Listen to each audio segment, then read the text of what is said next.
Welcome to a Foxy Tech Tips tutorial on clearing the cache on your Samsung Galaxy.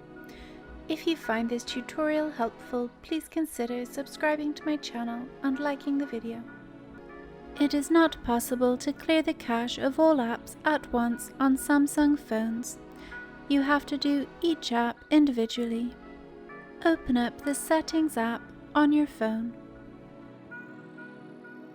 Scroll down the settings and tap on Apps.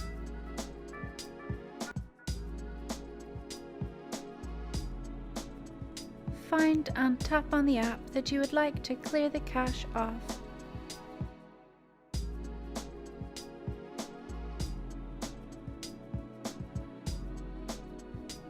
In the App Info, tap Storage. Tap Clear Cache.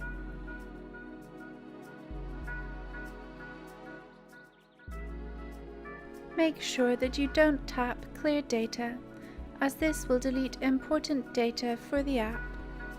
And that draws an end to this tutorial. Please like the video if you found it helpful and subscribe to Foxy Tech Tips for more Samsung tips and tricks.